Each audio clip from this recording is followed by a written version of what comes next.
Hare Ram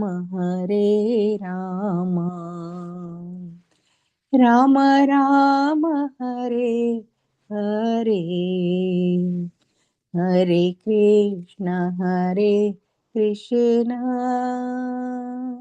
Krishna Krishna Hare Hare, Hare Ram Ram Ram Hare Hare, Hare Krishna Krishna Krishna Krishna Hare Hare, Hare Ram Ram Ram Ram Hare Hare,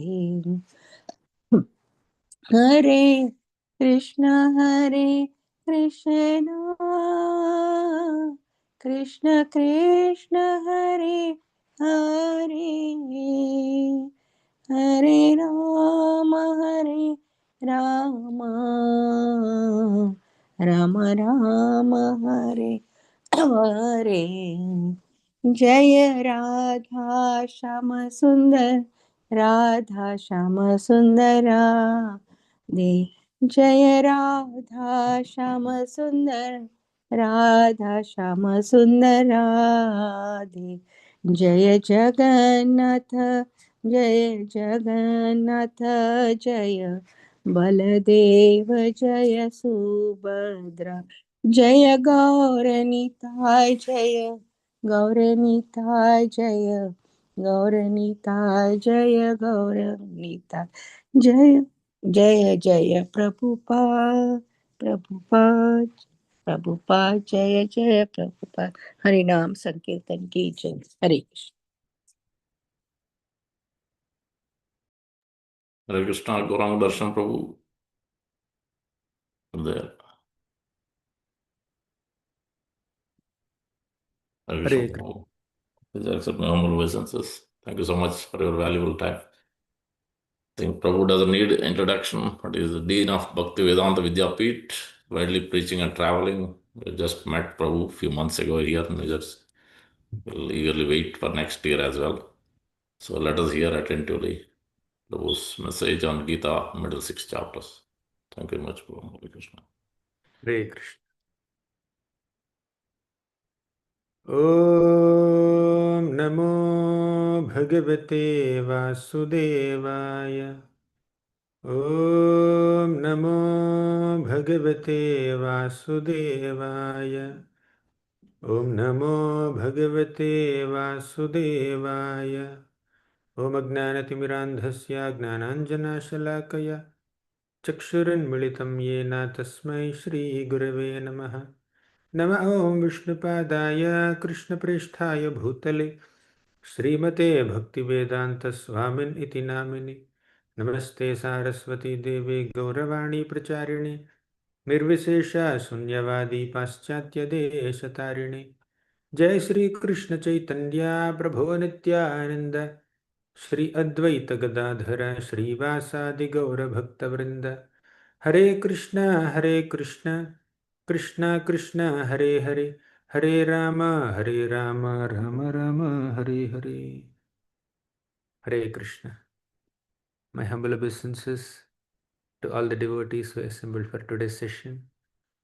I am very grateful to be amongst all of you today and glorify the Supreme Lord Krishna for his deep love and affection upon all of us. We are his servants. We are his fragmental parts. We are his amshas. We are his children. How much he loves all of us. How much he cares for all of us. Even if the conditioned souls give up their affection for Krishna, and even if they act in very rebellious ways, act in very sinful ways, and completely stray away from the noble path and just perform so many sinful activities, still Krishna agrees to be within the hearts of those living entities. That's an expression of his compassion. Of all the qualities of Krishna, his compassion, his affection for his devotees, in fact, all the living beings, is one of his supreme qualities. So, that compassion of Krishna is our hope. And it is only because of Krishna's compassion that he orchestrated the entire Kurukshetra war in this Mahabharata. And through Arjuna, his dear devotee, he has given us the teachings of Bhagavad Gita.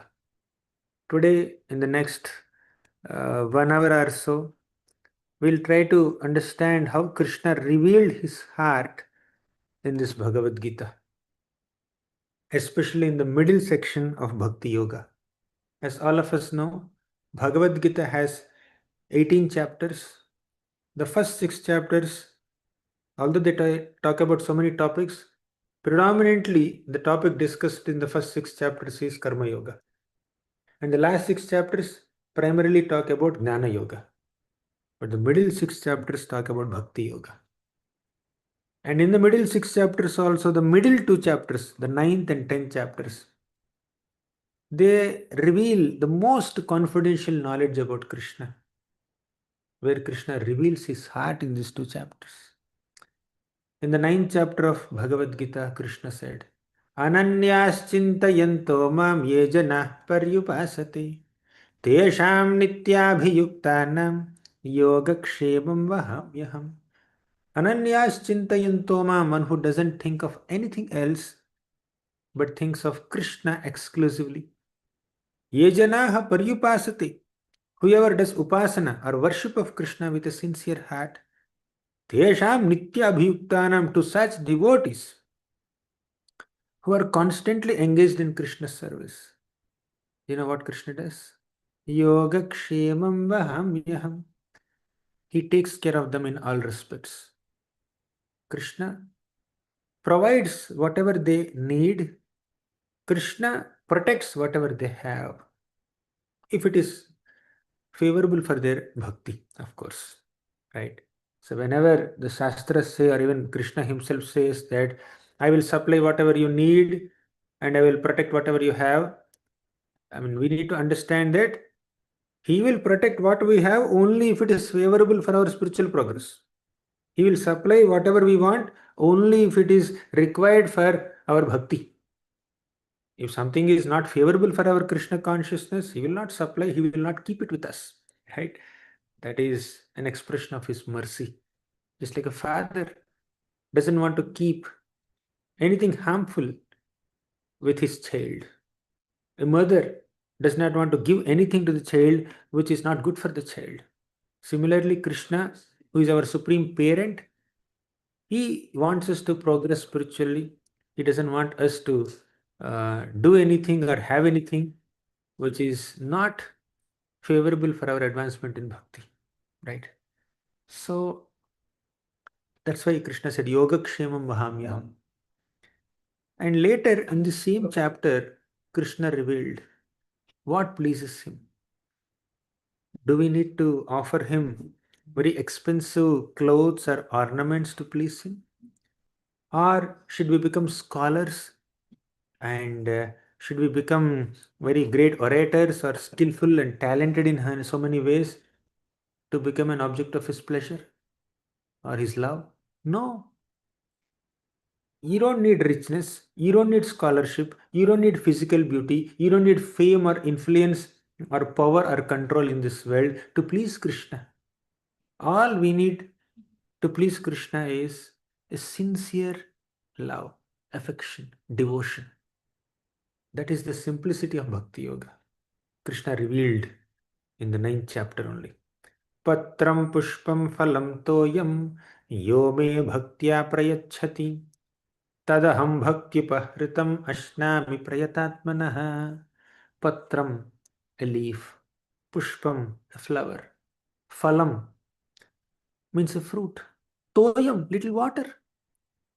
Yome bhaktya prayachati. If an unmotivated devotee offers these 4 simple items or any other simple item, with bhakti, with love, with affection, with sincerity of purpose and feeling, then tadaham bhakti bahritam. He accepts such a loving offering from such a genuine devotee. Ashnami prayatatmanah. Prayatatmanah means a devotee who is in pure consciousness. If he offers with a genuine intent, Krishna becomes very eager to receive. Krishna treasures it so much. In short, love is the only qualification to serve Krishna, to please Krishna. Krishna is self sufficient. He doesn't need anything from anyone. Yet, he becomes extremely eager to accept even the simplest form of offerings from all of us if we offer them with love, if we offer them with devotion, right? Sudama, he just brought some flat rice, some poha. He even does not have that poha, but his wife went to his neighboring homes and begged some 4 handfuls of this chipped rice, flat rice, and tied that rice in a torn cloth and gave it to Sudama. That little packet. Sudama carried it all the way to Dwaraka. He was walking. Such a poor Brahmana, so weak, so emaciated.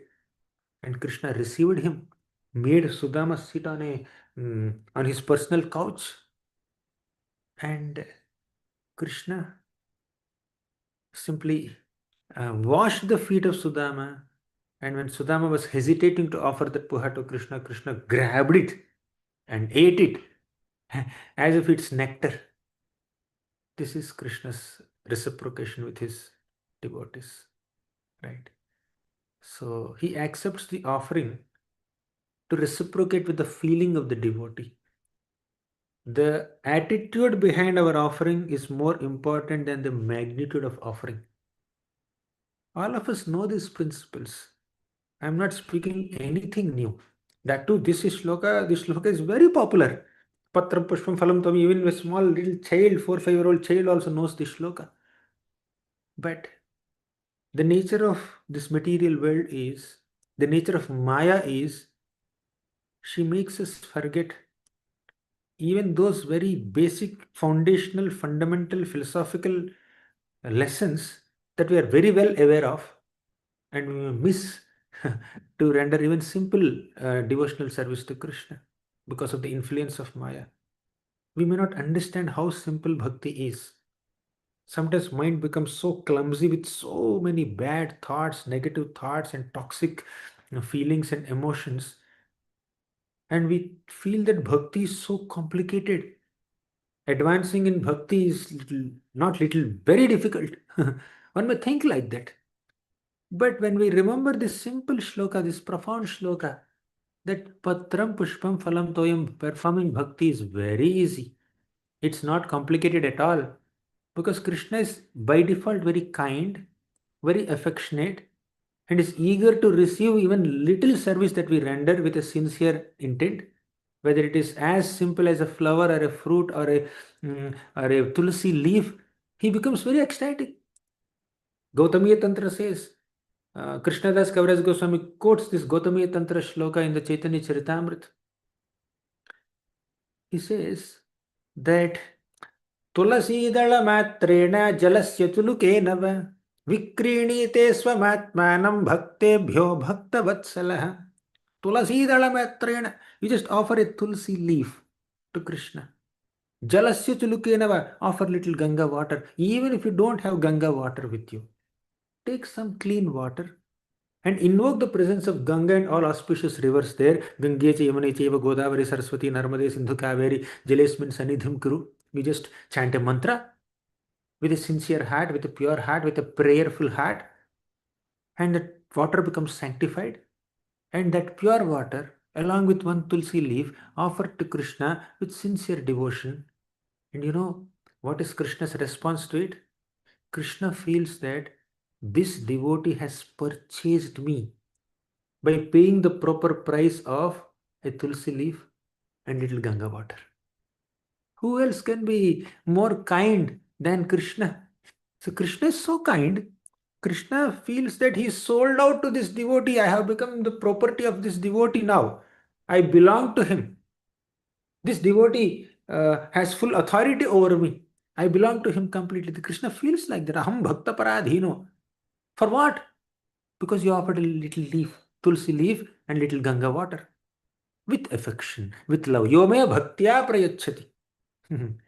So even the poorest of the poor can practice Krishna bhakti. The sign of purity in one's bhakti is that a devotee should not have any material motivations in the service. That's all.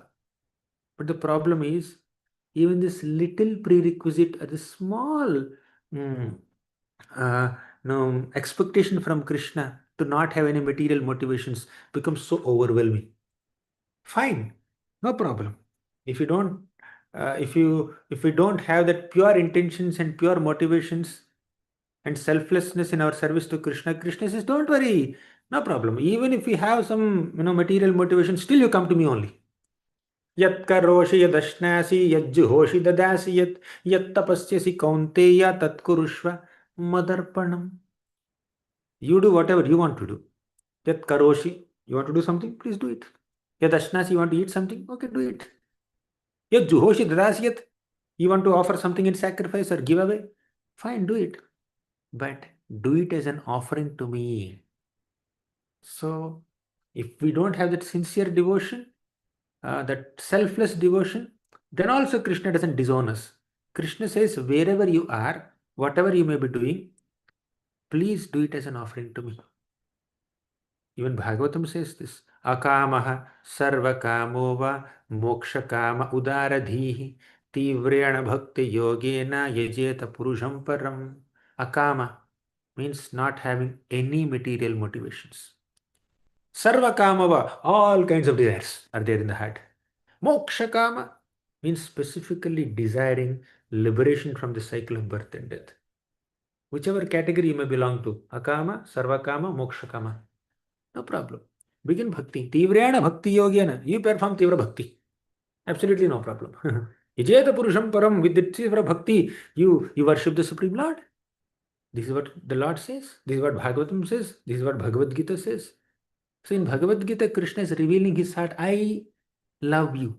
I care for you. I am concerned about you. When you struggle in this material world, amidst threefold material miseries like Adhyatmika, Adi Bhautika, Adi Daivika Kleshas, that pains my heart. Means Krishna says, Krishna feels that pain to see his devotees suffering. But even if you show little inclination to worship Krishna, to serve Krishna, to connect with Krishna, even if you make little offering to Krishna, Krishna says, I will free you from all bondage to karma, which is an obstacle in bhakti. Sometimes there is some auspicious karma, means punya karma, there is inauspicious karma, papa karma. We have some lot of piety accumulated or lot of sin accumulated. That's okay. Whatever may be the background, whatever may be the amount of karma accumulation, karmic baggage we are carrying, begin bhakti. Krishna will relieve you from all that attachments and baggage and accepts in loving embrace. Even if you show little inclination towards Krishna, Krishna will show special inclination towards us. Generally, Krishna is equal to all. All are his children only. Samoham sarva bhuteshu name dveshyosti na priyaha ye bhajanti tumam bhaktya mahite teshu chapyaham. Samoham sarva bhuteshu, I am equal to everyone, Krishna says. Every living being is ultimately a part and parcel of Krishna. Krishna said in the Gita, Pitahamasya jagato mata dhata pitamaha. He also said, Mama ivamsho jiva loke jiva bhutas sanatanaha. So, Krishna is the supreme father of all living beings. As a loving father, he sees all his children equally. Samoham sarva bhuteshu, I am equal to all living beings, whether the living being is in a human body, or in an animal body, or in a bird body, or a tree body. Krishna is equal to all. He doesn't discriminate. He stays as Paramatma within the hearts of all living entities. Ishvaraha sarva bhutanam hridesher janatishthati. Samo sarvasya chaham hridi sannivishto mattaha smritirjnanam apohanam cha. So many shlokas Krishna is speaking. So Krishna stays within the hearts of all living entities equally. No partiality. Oh, this living being is in a tree body, I will not stay. Or in an ant body, I will not stay in his heart. Or in a bird body, I will not stay in her heart. Or in a fish body, Krishna says, no, no, I will not stay in this fish's heart. No, Krishna stays in the hearts of every single living being without any discrimination, without any partiality. But amongst all those living beings, if some people show some inclination to worship Krishna, to serve Krishna, Krishna becomes very excited. He says, yes, I want to show some special inclination towards him. Ye bhajanti tu mam bhaktya maite teshu chapyaham.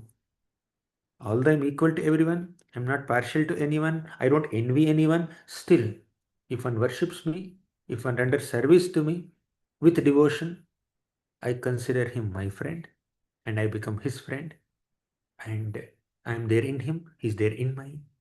So our relationship is very thick, very close. This is the reciprocal relationship between Krishna and a devotee. Krishna is just like a cloud that rains everywhere equally. Sometimes there is rain on a village, in a city, on land, or on a rock, or in water, or in a river. So it rains, right? Uh, Similarly, Krishna also showers his mercy upon all living entities equally in the form of super soul. But when it comes to devotees, Krishna shows some special favor, special inclination, right? So a father may have 10 kids. He loves all the kids equally, but if one or two kids are very disciplined, very well behaved, very cultured, cooperative to the father, naturally father has some special affection for them. Although he has affection for all the children. That's the speciality in Krishna's case. But what if devotees do some mistakes? How will Krishna treat such devotees? Krishna says, Api chet suduracharo bhajate mam ananya bhak sadhureva samantavyah samyak vyavasito hisaha. Even if my devotee does sudurachara, durachara, achara means etiquette, good culture, good activities, good behavior. Durachara means bad behavior. Sudurachara means extremely bad behavior, extremely uncultured, abominable action. If a devotee does, but bhajate mam ananya bhag.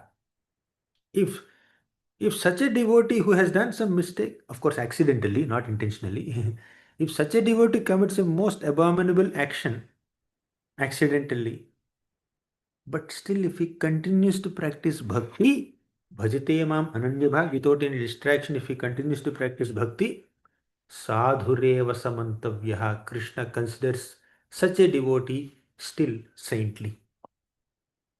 Yes, he has done a mistake. By mistake, he has done a mistake. Or he has committed a sinful activity accidentally, unintentionally, circumstantially. Still, he is practicing bhakti. I'll consider him saintly. Right? Of course, there may be some people who may commit some mistakes or sinful activities voluntarily, on purpose, not by mistake, but deliberately they commit mistakes. Then Krishna gives them some special treatment. He punishes them. Of course, that punishment is also an expression of mercy, right?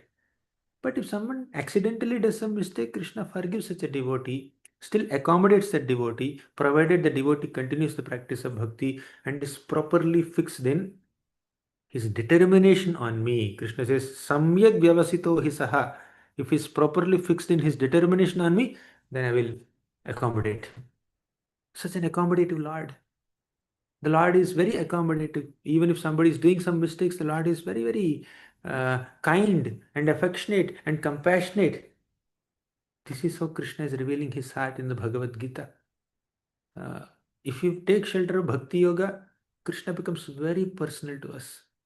Krishna continues, Kshipram bhavati dharmatma shashvat shantim nigacchati kaunteya pratijanihi name bhaktah pranashyati. Even if a devotee does some mistake, Kshipram Bhavati Dharmatma, he will again come back to right mood, right consciousness, right behavior. Very soon he'll come back. Yes, because of some past impression, because of some kind of vasanas or past karma still lingering little bit in the mind, some traces of anarthas are still there in the mind. Because of that, because of the force or that urge, a devotee may commit some mistake sometimes.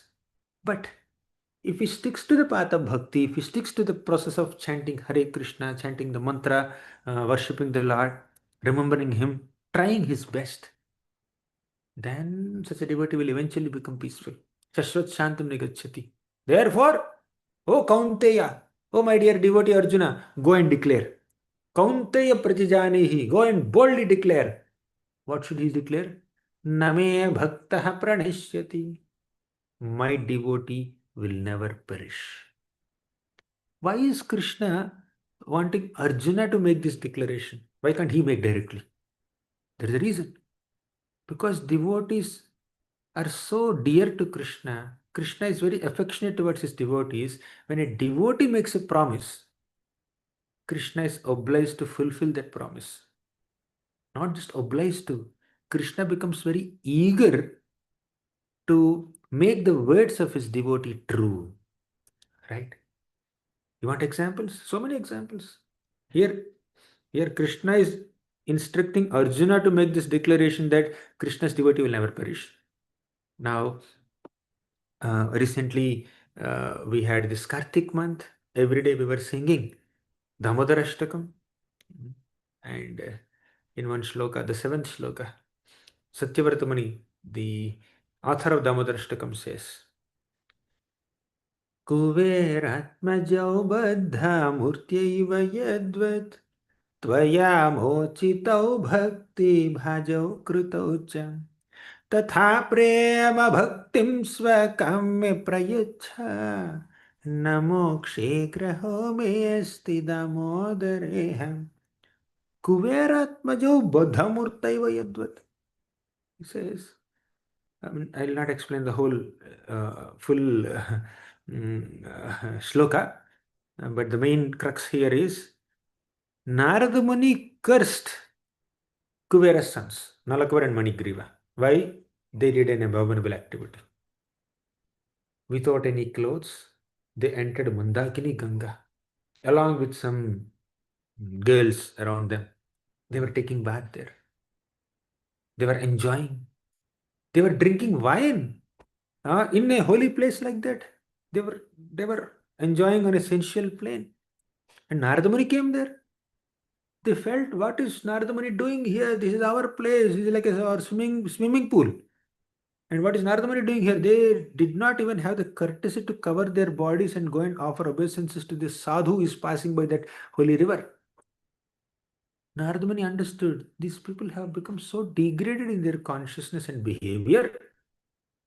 And Nalakvar and Manigriva remained like that, holding a wine cup and uncovering, not even covering their bodies. But the other girls next to them, they immediately came out. As soon as they noticed that Narada Muni is coming by, they immediately came out of water. They covered their bodies and they were respectful. They were hiding, acknowledging the presence of Narada Muni. But this Nalakvar and Manigriva, they are completely oblivious to the presence of Narada Muni. In fact, they even perceived it as a disturbance or intrusion or trespassing their area. Why? They had so much wealth. Because they were curious sons. So Narada Muni became very compassionate upon these two people and Narada Muni cursed them. May you become trees. But where? They became trees in Vrindavan Dham. That too in Vrindavan, they became trees in Nanda Maharaja's courtyard only. Why did Narada Muni curse? Is it a curse or a blessing? And by the way, in this curse, there is some speciality. What is that? Although Kuvera's sons, Nalakvar and Manigriva become trees, they will have human consciousness. They will remember their previous life. Generally, trees, a soul that enters a tree body is totally unconscious. Their consciousness is not very elevated. They're not. It's not very evolved, right? Like tree. If you pluck a leaf or cut a branch, tree doesn't scream in pain. But if somebody cuts my finger or my hand, naturally I'll scream in pain, because the consciousness of a human being or an animal or a bird is little more evolved compared to a tree. That does not mean we cut the trees. That's not the message here. I'm telling, amongst the living beings in this species, trees do not have such evolved consciousness like the human beings. But Nalakavar and Manigriva, when they became trees, their consciousness is like that of human beings. They did not have tree consciousness. They have more evolved um, human consciousness. Tree consciousness is called Sankuchita Chetana. Avrita Chetana, covered consciousness. Animals have Sankuchita Chetana, shrunken consciousness. And human beings have Mukulita Chetana, blossoming consciousness.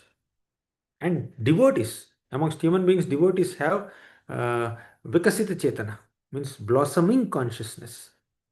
Human beings have budding consciousness, they have blossoming consciousness, devotees. And pure devotees, fully blossomed consciousness, Purna Vikasita Chetana. Anyways, coming back to Nalakavar and Nalakavar and Manigriva were cursed to become trees. But they have human consciousness. Why? Narada Muni desired that these people who are living such heinous lives, unable to take advantage of Mandakini Ganga around them, they are doing sense gratification in such a pure place. So let them have this good fortune of witnessing Krishna's childhood pastimes, standing as trees in Nanda Maharaja's courtyard. Narada Muni thought like that. Then Krishna noticed that. And Krishna performed all wonderful pastimes in Nanda Maharaj's courtyard, giving Nalakavar and Manigriva an opportunity to witness them and get purified. And after some time, during Damodar Leela, Krishna dragged this wooden grinding mortar between these two trees and uprooted the trees. Why? Krishna is obliged by Narada Muni's desire. Narada Muni expected Krishna to show some mercy on Nalakavar and Manigriva. Krishna thought, oh, Narada Muni, Rishir Bhagavato Bhutva, my dear devotee Narada Muni wanted me to show some mercy on these two sons of Kuvera lying there like trees. Let me show. Otherwise, Krishna was busy stealing butter, doing some mischief in Vrindavan, and having pastime with Yashoda Mata, Vatsalya pastime. When Krishna is so busy, absorbed in his loving pastime with Mother Yashoda, why should he even look at these Kuvera sons who were lying there as trees? He saw them. He showed mercy upon them because Narada Muni wanted Krishna to show some mercy.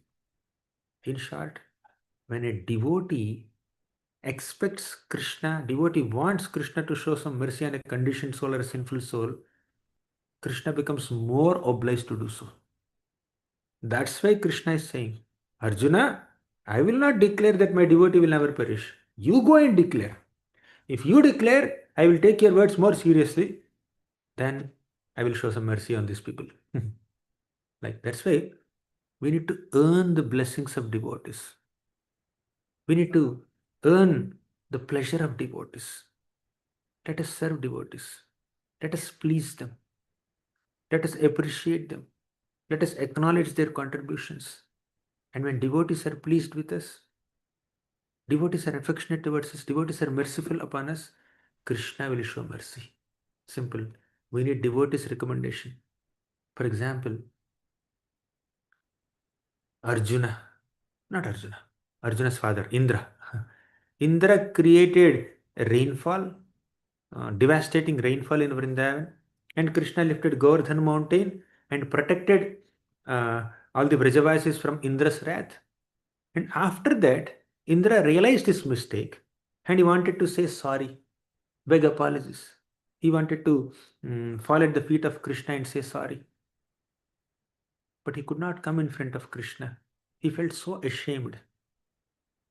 Then he went to Surabhi a cow in the Goloka planet in this material universe. And Surabhi came and gave a recommendation.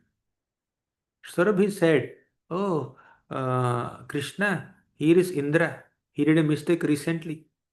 Now he is regretting. He is feeling unhappy. Please show some mercy." Then Krishna showed mercy. Right? That's the power of a devotee's recommendation. If this is the case, how can we criticize devotees? How can we displease devotees? Because the possibility of attaining Krishna's mercy is very much connected to attaining the recommendation of a devotee. Right? Therefore, bhakti is not just doing Shravanam Kirtanam. Definitely, Shravanam and Kirtanam are most powerful and the foremost limbs of bhakti, undoubtedly. But apart from hearing about the Lord, chanting His names, we should also render service to devotees and acquire their blessings, acquire their appreciation, acquire their mercy. And when they are merciful, when powerful, pure Vaishnavas are merciful upon us, they are pleased with our seva, Krishna will show some extra mercy upon us. He will give us some extra attention. Krishna says, "Oh, my devotees are not as dear to me as the devotees of my devotees. Therefore, have affection for Guru, have affection for Vaishnavas, have affection for sadhus, serve them, please them, try to see smile on their face, right? Then eventually Krishna will smile at us, right? Therefore, Krishna says, Name Bhakta Pradasyati. Also, we hear from our scriptures that when Srimati Radharani recommends Krishna, this devotee is so pure and so glorious, and this devotee does so much service. In fact, that this devotee's service is better than my service. This devotee is better than me. When Radharani says it, Krishna says, really? Anyways, because you are saying, let me accept. Right? That's how Krishna shows mercy upon us when Radharani recommends us. Therefore, bhakti is to render service to Krishna under the shelter of Srimati Radharani. Krishna said this also in the same chapter. I'm just discussing some important shlokas and principles that we can learn from the 9th chapter of Bhagavad Gita, which is very dear to my heart, which is in which Krishna revealed his heart. Krishna said, Mahatmanastu mam partha daivim prakritim ashritaha bhajanti ananya manaso gnatva bhutadim avyayam. Mahatmanastu mam partha. Mahatmas are those people who render service to Krishna, who do bhajan of Krishna under the shelter of Daivi Prakriti. And who is the Daivi Prakriti? Srila Prabhupada explains this in the Nectar of Instruction, second shloka. Prabhupada says that Daivi Prakriti is Srimati Radharani. You can read the purport in Nectar of Instruction, second shloka. Prabhupada says Daivim Prakriti Mashritaha means taking shelter of Krishna's internal potency, Srimati Radharani. And this shloka happens to be the 13th shloka of the 9th chapter of Bhagavad Gita. And this 13th shloka of 9th chapter of Gita is shloka number 350 of Bhagavad Gita. There are 700 shlokas, right? In Gita, shloka number 350 is this 9.13, Mahatmanastamam Partha shloka. Means right in the middle of Bhagavad Gita, Krishna kept Radharani. Because 700 is an even number.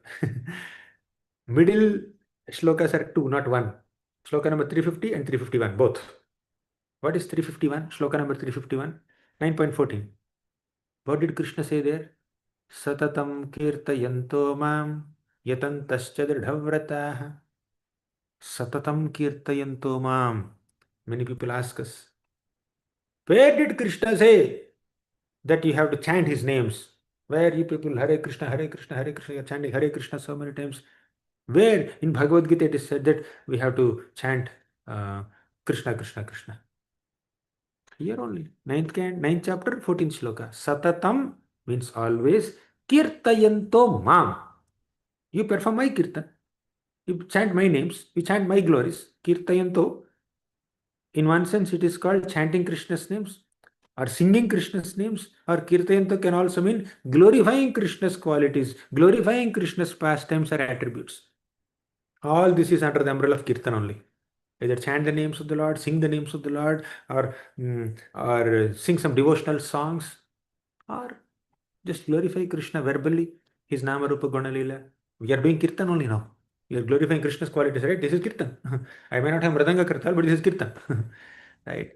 So, Satatam Kirtayantamam, right in the middle of Bhagavad Gita, Krishna kept Srimati Radharani and the holy name. Satatam Kirtayantamam, Daivim Prakritimashritaha. So, let us take shelter of Srimati Radharani and chant the names of Krishna. Then, naturally, we will get extra affection, attention of Krishna. So, this is how Krishna reveals his heart in the Bhagavad Gita. And coming back to the mistakes of a devotee, Prabhupada says, very beautiful, in his purport, Prabhupada says, Bhakti is like declaring a war against Maya. And when conditioned souls who have been living material lives for several lifetimes, when they just begin bhakti, they're just beginning the process of coming out of the clutches of Maya. So there can be some slips, some fall downs accidentally. Although this devotee is sincerely trying to overcome certain anarthas, sincerely desiring to overcome some distractions, still, especially in Kali Yuga, so many distractions and bombarding this person. Sometimes a devotee may become distracted. Uh, there could be some accidental distractions or deviations or fall downs. But the devotee will realize, my God, I should not be doing this. Krishna, please protect me. Please let me not get distracted anymore. Right? So there may be some accidental fall downs from the path of saintly character, expected decorum and dignity of a devotee. Sometimes it could be like that. Circumstantially, a devotee may uh, do some mistakes because of the power of some past material impressions. But Krishna says, I don't consider such a devotee abominable. Just as the spots on the moon do not become an impediment to the diffusion of moonlight, similarly, some spots in the practice of a devotee does not make the devotee a fallen person. Of course, we acknowledge such a devotee is not perfect, okay? But he's practicing. That practice will make him perfect. He's not perfect now, we agree, right? He's not perfect. There is envy, there is some lust, there is some greed, there is some anger. Yes, because of imperfections, there are these anarthas coming up, surfacing every now and then. But because he's practicing a perfect path, eventually that practice will make him perfect and he will not have any of these anarthas like anger, lust, greed, pride, etc. Right? So, more than getting overwhelmed by their shortcomings, we should appreciate that they have taken shelter of a pure path, and eventually, gradually, they will overcome those shortcomings. That's the hope in bhakti. Yes, when somebody does a very serious mistake, serious offense, I don't want to mention what could be serious offenses. Everybody understands. If small mistakes we can tolerate. If it is very serious, grave mistake, of course they need to be punished. They need to be treated appropriately according to the seriousness of the offense they have committed, undoubtedly. Yet, at heart, we should remain their sincere well-wisher. Right? We should understand that let these people who have done such serious mistakes continue to take shelter of the holy names of Krishna, chant the names of Krishna, perform worship of Krishna. Eventually, they will be purified. That purification may take 1 year or 2 years or 10 years or 2 lifetimes or 10 lifetimes. We don't know. And depending on the intensity of their practice and intention behind the practice, purification becomes faster. Right?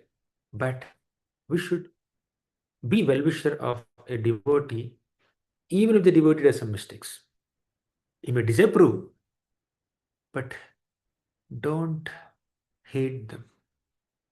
Don't hate the person who has committed abominable activities. Uh, be a well-wisher, and you may take an appropriate action to correct them, but at the same time be their well-wisher. That correction must be given for their improvement, and that rectification is not rejection. That rectification is meant to express our well-wishing nature. Yes, sometimes well-wishing nature may manifest not in the form of pampering them. That well-wishing nature can manifest in the form of correcting them, being serious with them, strongly condemning their bad behavior also. That is also another expression of mercy, right? So when a devotee commits a sin, when a genuine devotee, genuinely practicing devotee commits a sin, he becomes repentant, but not hypocrites. Sometimes there could be some people who may externally want to show off that they are great devotees, they are doing bhakti so greatly, but internally they don't want to improve. That is hypocrisy. That is duplicity. We are not talking about that category. We are talking about a category of people who may accidentally make some mistakes because of some past impressions or some habits, still lingering traces of anarthas, they may do some mistakes. And such devotees, when they commit sin, they become repentant. They feel disgusted by their actions. They pray to Krishna, Krishna, I am unable to overcome this anartha. Please help me to overcome this anartha as early as possible. I should just come out of this nonsense. I should take sincere shelter. I should chant nicely. They're trying, but they're failing sometimes. There's sincerity in the heart, right? So they're trying, they're failing. Again, they're trying. Again, they may fail. Again, they're trying, but there is sincerity in the heart. There's a prayer in the heart. There's an endeavor. There's a desire. And as long as desire is there, desire to improve is there, endeavor to improve is there, and a prayer to Krishna is there, eventually they will become pure, right? So Krishna's attachment to his devotees is his very nature. It is his intrinsic characteristic, right?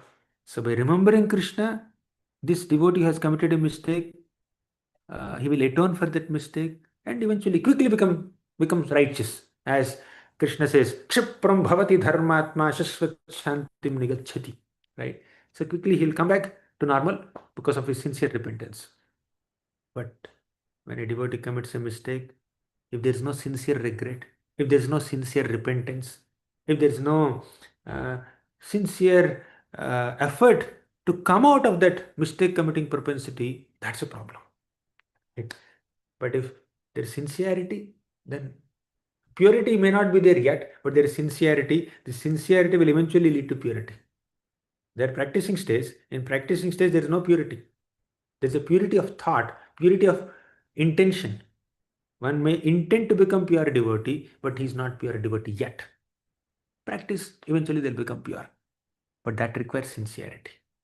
So Krishna's attachment to a devotee is his very nature. That attachment does not decrease if a devotee makes a mistake, right? Because Krishna will help them to come to the right standard, right? But taking advantage of Krishna's kindness, a devotee should not intentionally commit more and more mistakes. Krishna will forgive me. He's accommodative God. Name bhaktaha pranasyati. Let me do whatever I want, whimsically. That's not the right mood, right? So finally, Krishna says, Manmana bhava madbhakto madhyaji mam namaskuru. Mame vaishyasi yuktvaivam atmanam matparayanaha. Manmana, always think of me. Bhava madbhakto, become my devotee. Madhyaji, worship me. Mam namaskuru, offer dandavats to me. Just do these four things. Mame vaishyasi yuktvaivam, you will surely come to me. Why?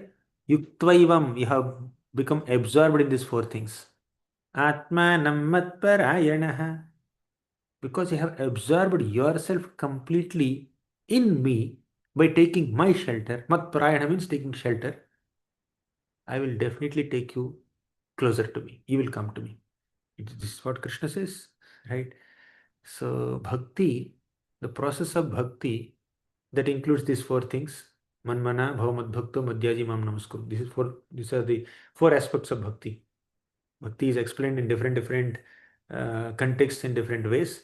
But in this shloka, which Krishna repeats again in the 18th chapter, bhakti includes always thinking of Krishna. becoming a devotee of Krishna. Because those who are not devotees of Krishna may always think of Krishna sometimes, like Kamsa, Shishupal. They were always thinking of Krishna, but they are not devotees.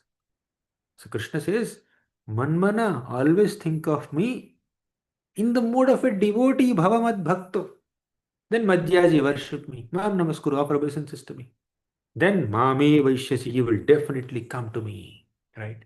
So this is the power of bhakti. Bhakti, like river Ganga, does not consider who is suitable and who is not suitable. Say, if somebody comes to take bath in Ganga, will Ganga say, hey, don't enter me. You cannot take bath in my waters. Will Ganga say like that? Whether they are sinful people or sinless people. When they come to Ganga to take bath, Ganga allows them to take bath. Right? Similarly, whether we are sinful or we are pure, we can practice bhakti. Right? Bhakti, like river Ganga, does not consider who is qualified and who is not qualified, who is eligible and who is not eligible. Ganga destroys the sins of people by her very touch. Similarly, pure bhakti also can destroy our sins when we practice sincerely. Right? So these are some thoughts uh, on this topic, how Krishna revealed his heart in the Bhagavad Gita. I just spoke just a few shlokas from the 9th chapter of Bhagavad Gita. If you go through many other chapters like 7th chapter, 8th chapter, Krishna reveals his heart more and more. Okay, let me just share one more shloka from the 8th chapter. In the entire Bhagavad Gita that has 700 shlokas, Krishna used the word Sulabha only in one shloka. That is the 14th shloka of the 8th chapter. Krishna said, Ananyachetaha satatam yo mam smarati nityasah tasyaham sulabha partha nityayuktasya yoginah. Ananyachetaha satatam. Without any deviation in the mind, satatam means always. Yo mam smarati nityasaha, whoever remembers me always, exclusively, means constant Krishna smarana, constant remembrance of Krishna will make us attain him easily. Tasya aham sulabha partha. I am very easy to attain.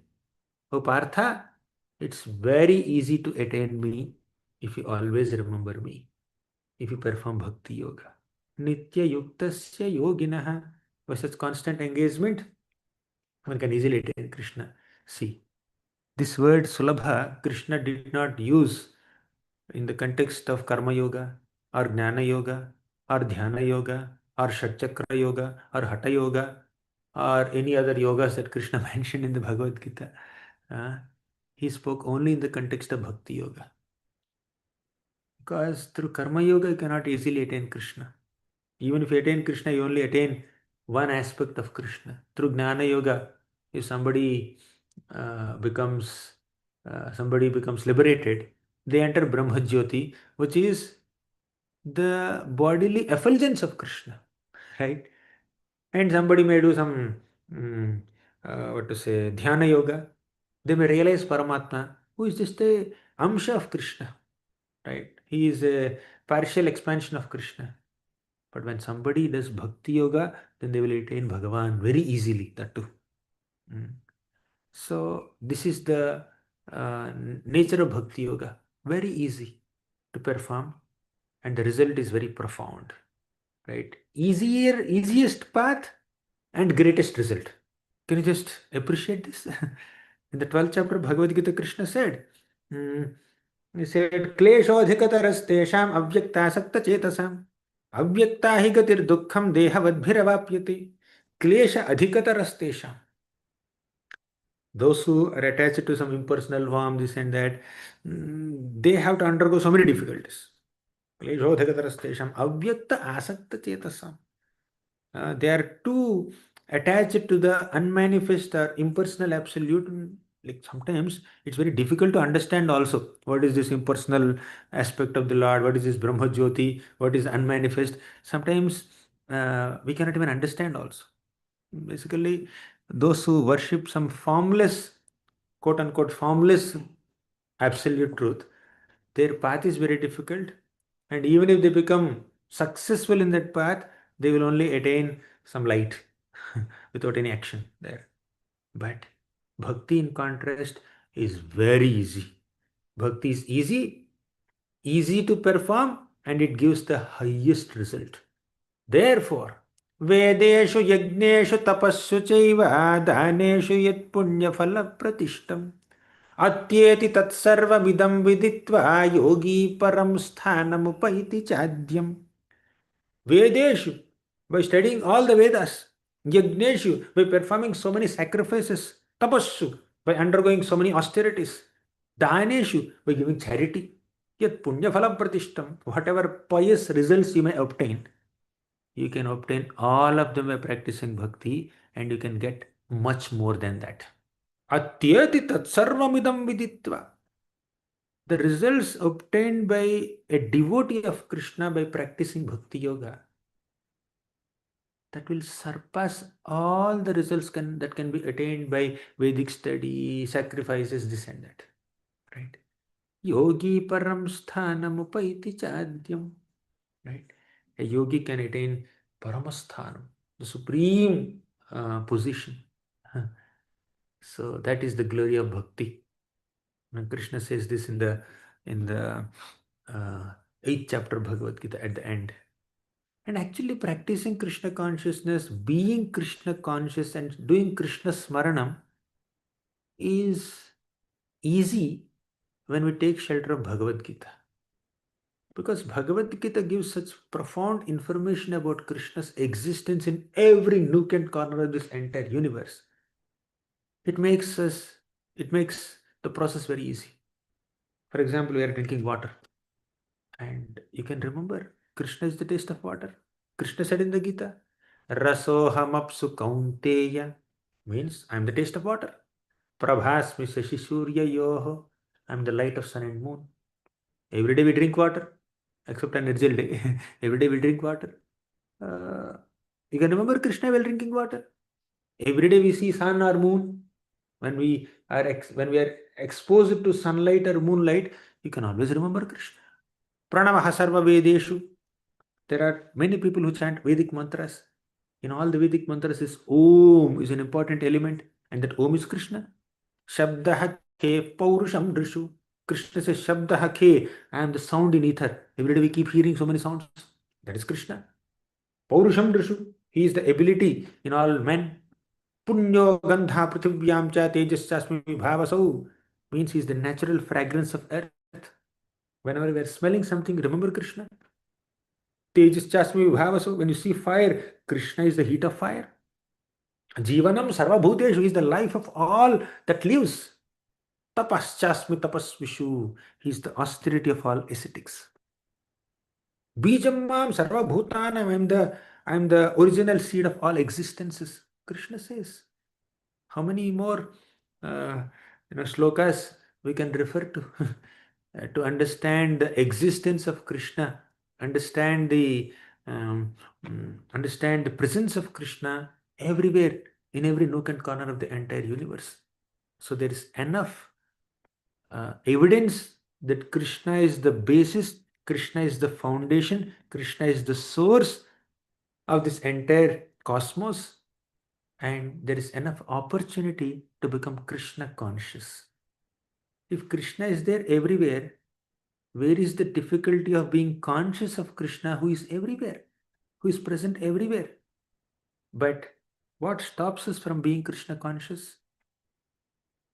Our attachment to this material world, our own anarthas like lust, envy, greed, pride. All these are blocking our natural, innate, intrinsic characteristic of loving Krishna, serving Krishna. Right? Krishna said in the Bhagavad Gita, again in the 7th chapter only, Mattaha parataram nanyat kinchidasti dhananjaya. There is no truth superior to me. There is no one superior to me. Magi sarvamidam protam sutre maniganaiva. Everything that exists in the entire universe is dependent on me. Sutre manigana iva. Sutra means this this rope, this small string. Mani means the small pearls or whatever beads. So just as these beads rest on a string, similarly entire universe rests on Krishna. He is that invisible maintainer, right? So we need to understand these essential teachings of Bhagavad Gita and sincerely take shelter of Krishna. And very soon, within a week or so, we are celebrating Gita Jayanti, the appearance of Srimad Bhagavad Gita from the lotus lips of Krishna. So that uh, Gita Jayanti, which comes every year, reminds us to take shelter of Bhagavad Gita, to bathe our minds and our hearts and our consciousness in the teachings of Bhagavad Gita and apply those teachings of Bhagavad Gita in our practical lives and come closer to Krishna. Right? So let us take advantage of this auspicious occasion of Gita Jayanti. I sincerely offer my obeisances and express my gratitude to all the wonderful devotees in this Zoom call uh, for taking out your time to discuss, to immerse your minds in some of the essential teachings of Bhagavad Gita, where Krishna highlighted bhakti, especially in the middle 6 chapters, so that we take these teachings seriously and put them in practice and come closer to Krishna. That's the best way of living life. We can live life very effectively to the degree we mold our life in accordance with the teachings of Bhagavad Gita, teachings of the Supreme Lord Krishna, who is our supreme well-wisher. And I seek all of your blessings also to be able to apply these teachings of Bhagavad Gita in my own life and not just speak about them, but also make a sincere attempt to put them in practice. So I seek your blessings. With this, I'll conclude. Srimad Bhagavad Gita ki jai, Srila Prabhupada ki jai. Hare Krishna. Thank you so much, Gauranga Darshan Prabhu. Explaining beautifully, pleasing the devotees, taking shelter of Srimati Radharani, repenting the mistakes. So many topics have wonderfully covered. So, Radha Maharaj is telling this is our Katha, that going detail how devotees stayed back, hundreds of them, sitting and cooking. Beautiful, wonderful preparation, great details. It's like Sri Prabhupada glorifying Yamuna Mataji, Malati Mataji. They stayed back. They couldn't go for morning walks, but they did so much cleaning the Prabhupada rooms, cooking for Prabhupada. Or Malati Mata sitting in the bus, always back on the back, but nobody knows how she's cooking so many items. Prabhupada taking all the hardships, pleasing the devotees, successfully taking shelter of Sri Prabhupada under his guidance, doing it. It's wonderful. Thank you so much. Stressing on the holy name, Satatam Kirtan. Wonderful. Thank you. All glories to you. Thank you very much. So we'll meet again. Hare Krishna. Thank you all for joining. Quick announcements. December 1st is Gita Jayanti. So November 30th and on December 1st, both days we'll be celebrating at our temple. So please join.